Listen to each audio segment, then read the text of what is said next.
Lara Trump has laid down the gauntlet. She is threatening to prosecute anyone who might cheat in the upcoming 2024 election. This might be perhaps one of the most important moves of this election cycle for the Republican Party and perhaps the country as well.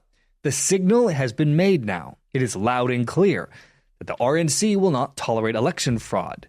They will not tolerate the threat that it represents to our representative republic, and they will not leave it unchallenged. To discuss this further, I'm going to pull up an article from Fox News. This is titled, RNC Co-Chair Lara Trump Promises to Prosecute Anyone Who Cheats in an Election, saying we will track you down. Lara Trump and the Republican National Committee aim to recruit 100,000 poll watchers and 500 lawyers ahead of election. Essentially, they are planning to be ultra prepared to meet head-on any election irregularities like the ones that we experienced in 2020, which I'd argue may have irrevocably damaged the American people's trust in our electoral system. Anyway, the article goes on to write that Lara Trump, co-chair of the Republican National Committee, or the RNC, and former President Trump's daughter-in-law, vowed Friday to prosecute anyone who cheats in an election. She said, "This year is the year we do it. We are also sending a loud and clear message out there to anyone who thinks about cheating in an election. We will find you. We will track you down, and we will prosecute you to the full extent of the law." The RNC on Friday launched a swing state initiative to mobilize thousands of polling place monitors, poll workers, and attorneys to serve as election integrity watchdogs in November. Lara Trump said the goal is to recruit more than 100,000 poll watchers and 500 lawyers to deploy at election sites across the country. For decades, Fox News writes, the RNC was limited in its ability to coordinate poll watching and other election integrity activities by a federal court consent decree established to stop so-called Republican-backed voter intimidation efforts. The decree was lifted in 2018. So let me stop for a moment here. Think about this. This goes all the way back to 1982. The Democrat National Committee sued the RNC, accusing them of engaging in voter suppression activities. What this stems from was a 1981 New Jersey gubernatorial race. The RNC launched a so-called ballot security task force, which involved sending armed off-duty police officers to patrol polling places in minority neighborhoods. The Democrat Party used this as the vehicle and the excuse to accuse the Republican Party of trying to intimidate voters, particularly minority groups, from showing up. And back then, this was largely effective. The media was a monolith. There were really no conservative voices to be found. And so the tactic worked. The Republican Party didn't see any way to counter the mass messaging that the mainstream media was parroting. And so, being the cowards that they are, they just caved. This may very well have been part of the origins as to why Republicans in the past have been so gun-shy of being accused of racism. You see, back in the 1980s, there was no real way to challenge whatever the monolith corporate media said about you. They had this huge, overwhelming monopoly. In fact, it wasn't until 1984, with Rush Limbaugh joining the talk show airwaves, before there was any real pushback at all. And it would take yet another decade before the mainstream media would find themselves having a real news network to challenge their monopoly. And I am, of course, referring to the creation of Fox News, which at the time did stand out from its counterparts. It was quite different from the mainstream media networks of the day. Anyway, rather than go to trial, the Republican National Committee agreed to a consent decree in 1982, which basically imposed strict limitations on their ability to engage in ballot security measures without prior court approval. And what this means is the Republican Party gave away the farm, so to speak, in their ability to curb election fraud. They handed that over to the Democrat Party as the sole arbiters. They allowed themselves to be at the mercy of court approval before they could do anything. And surprise, surprise, the Democrat Party took full advantage of this. They even managed to extend the restrictions on Republicans' ability to challenge election fraud as time went on. For example, 1987, the decree was extended after the RNC created a voter challenge list that supposedly targeted black voters. Now, a voter challenge list, by the way, had nothing to do with race. It was based on undeliverable mail. So this was a practice known as voter caging. You send out mass emails to addresses that are on your electoral roll. And whenever you find mail that is returned and is logged as undeliverable, meaning there's nobody at that address or the address is not reachable, then you challenge the legality of the individual voter's registration. You question whether that voter even lives in your district. Are they alive? And so on and so forth.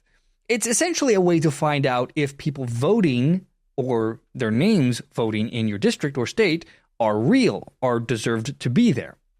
So the DNC then used this as a way to accuse Republicans of racism. And so the decree was extended to stop them from doing even this.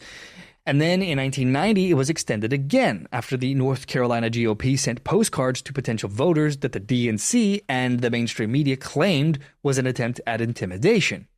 Now, all of this has now expired, which finally gives the Republican Party the ability to scrutinize the election process once more.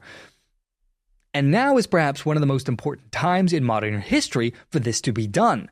Never before in our lifetimes have we been so close to where we are now to having a total collapse in the trust in the electoral system that has held this country together for centuries. The damage done by the Democrat Party's refusal to accept the election results of Bush v. Gore back in 2000, and now the highly controversial 2020 election with massive irregularities, including voter counts suddenly ceasing for several hours, has set the stage for a volatile and dangerous moment within our country's history. There has never been a more important time than now to have full transparency in our electoral system. In fact, and I know it's a pipe dream, but for the sake of this country's future, I believe even electronic voting machines need to be done away with entirely, permanently. It represents the easiest way to corrupt an election. And I believe that to fully restore trust in our electoral system, these things need to be removed. Which then takes me back to the Fox News article. Lara Trump went on to say that we have a unique opportunity right now that we have not had in 40 years as a party. For 40 years, there was a consent decree placed on the RNC that did not allow us to train people to work as poll workers. Who was training all the people for the last 40 years, she says? Not the RNC. Think about how many people in the DNC got to train. So now we have this amazing opportunity so we can train you to work in polling location.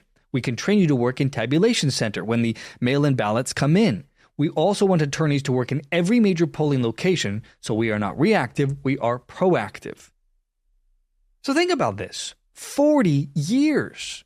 40 years the Democrat Party has held the monopoly on who gets to oversee elections. Think about the opportunity for election fraud that the Democrat Party has had for decades. There was no one from the opposing party to challenge the legality of their work. This was a recipe for fraud and a recipe for corruption. Anyway, the Fox News article goes on to write that the RNC has said its new effort will focus on stopping potential Democrat attempts to circumvent the rules. The party will deploy monitors to observe every step of the election process, create hotlines for poll watchers to report perceived problems, and escalate those issues by taking legal action. RNC Chairman Michael Whatley said Friday that the committee will place election integrity directors in 15 states, including the most hotly contested battlegrounds, and work with state parties to set up similar programs in other states. What we need to ensure is integrity in our electoral process, Lara Trump said during the kickoff event in Bloomfield Hills. We can never go back and repeat 2020, but we can learn the lessons from 2020. Both parties have a long history of organizing supporters, writes Fox News, to serve as poll monitors, and the Democrat committee says it plans its own volunteer recruitment effort. The launch of the RNC initiative comes as the GOP faces a significant disadvantage compared to Democrats in traditional political infrastructure on the ground in key states, such as campaign offices, community centers, and canvassers, according to the Associated Press. President Biden's campaign and his allies on the Democrat National Committee have opened hundreds of campaign offices nationwide, while Republican officials, of course, in many cases, are still waiting for the Trump campaign and the RNC to engage. The Democrat National Committee spokesperson Alex Floyd said that the DNC, quote, alongside our partners at the state and local level, won't let MAGA Republicans get away with these baseless attacks on our democracy, and we will continue to use every tool at our disposal to ensure that all Americans can make their voice heard at the ballot box. Now, the RNC leadership, writes Fox News, which former President Trump handpicked in major overhaul of the committee earlier this year, has followed his lead in forecasting the potential for foul play in this year's election.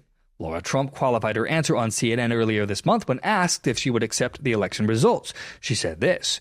She said, I can tell you, yes, we will accept the results of this election if we feel that it is free, fair, and transparent, and we are working overtime to ensure that indeed happens. So there we have it. Honestly, it's about time. The fallout from 2020 has only grown over the past 4 years. The very fact that we are seeing so-called lawfare used against political opponents, even to this day, including going after Trump in an election year, is a testament to how important this move is for the RNC. It is critical that faith in the electoral system is restored. If people feel that they have no voice, that they have no say or control in their own futures, their destiny, then that leaves only one option to change things: violence. So for all of our sakes, as well as that of the entire Western free world, let's hope that they get it right this year.